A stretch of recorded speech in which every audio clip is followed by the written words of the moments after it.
guyonannya orang-orang Indonesia itu kan orang ngaramkan judi gitu, bareng dikasih tahu. Tapi yang menang anak jenengan, alhamdulillah. Ternyata ngaramkan itu karena ada anaknya. Kalau anaknya yang menang ya seneng. Meskipun itu guyonan, tapi saya punya padanan itu dalam kitab Hikam. Nabi Ibrahim itu Khalilur Rahman, tentu bencinya minta ampun sama yang namanya maksiat. Suatu saat beliau diterbangkan di alam malakut. Itu kalau di Hikam saya halaman 15 juga. Saya masih ingat betul. Mungkin kalau Anda beda halaman karena beda cetakan atau nggak punya kitabnya. Atau punya tapi tidak bisa baca. Jadi berbagai kemungkinan. Atau punya tidak bisa baca tapi dianggap jimat. Atau digo pencitraan, banyak tuh kaji-kaji tidak bisa baca kitab tapi di ruang tamunya kitabnya besar-besar. Pencitraan itu, tapi ya bagus lah, nggak apa-apa untuk syiar. Setelah diterbangkan di alam malakut, diperlihatkan sama Allah, ada orang pezina, ada orang syaribul khomri, ada orang mabuk, ada orang macam-macam.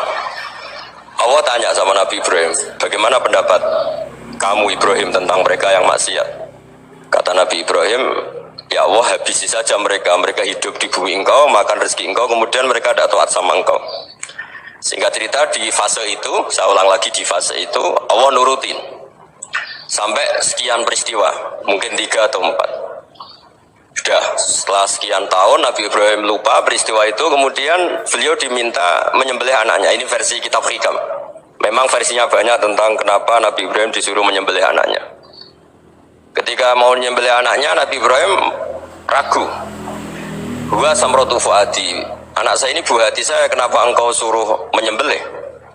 Terus kata Allah, apa kamu tidak ingat ketika kamu saya angkat di alam malakut, kemudian kamu usul bunuh-bunuh, saya tidak mempertimbangkan usul Anda, tapi kenapa sekarang saya merintahkan kamu mikir gitu? Terus, ya karena ini anak saya ya Allah. Terus kata Allah, rumang samu wong sumpukon mata ini gak gawean kau sing gawe kowe enak wae usul mata ini. Jadi saya yang bikin, kemudian Anda enak aja usul membunuh. Semenjak itu Nabi Ibrahim itu di eranya itu asfaqun nas, orang paling sayang sama manusia. Karena kadang kita keras itu ya kebetulan itu udah anak kita, ada keluarga kita.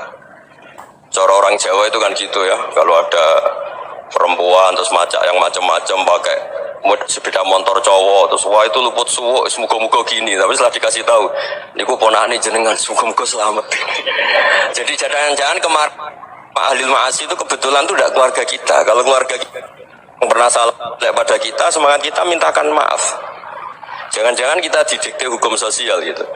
Jadi orang yang salah kebetulan itu orang yang menservis kita, atau keluarga kita, atau orang dekat kita. Jangan-jangan semangat kita mintakan ampun. Tapi kalau sama orang lain kebetulan musuh kita semangatnya minta itu kena adab. Nah ini yang nggak boleh dalam Islam. Islam mengajarkan niru Rasulullah SAW, Nabi itu rahmatal lil alam. Bahkan kemarin saya ngaji virtual sama beberapa habaib. Ada Habib Ali Al-Jufri dari Mesir, ada Habib Alwi dari Kuitang, ada Habib Nabil Al-Musawa. Dari sekian habaib itu saya masih ingat diantaranya yang didawuhkan rahmatan lil alamin itu ketika Nabi adahu kaumuh, disakiti oleh kaumnya, dan mereka masih kafir semua. Itu mereka dapat doanya Nabi, Allah mahdi qaumi fa innahum la ya'lamun. Kayak apa baiknya Nabi, orang yang menyakiti, yang melukai, tapi Nabi masih berdoa, Allah mahdi qaumi fa innahum la ya'lamun. Sayyidina Umar dapat doanya Nabi itu yakhina kana kafiran, ketika masih kafir didoakan, Allahumma a'izzal Islam bi Umar. Itu ketika masih kafir. Itu pelajaran bagi kita bahwa yang sedang tidak cocok pun itu berdapat doa kita. Ya doa supaya kondisi kita baik, hari tambah baik. Karena agama ini, saya berkali-kali bilang, liman kana yarjuwa wal yaumal akhir. Agama ini diperuntukkan bagi yang selalu punya harapan pada Allah Subhanahu wa taala. Saya cerita muhasabah ini tentang hubungan kita dengan Allah. Di Indonesia itu banyak orang fasik, banyak orang nakal. Ya di mana-mana orang nakal itu ya mayoritas, wa aksaruhum fasikun. Tapi berkahnya harapan. Mungkin saya kira nakal sok benda, mungkin saya kira sholat sok ben sholat, mungkin sekarang belum sahok, belum dermawan, suatu saat dermawan.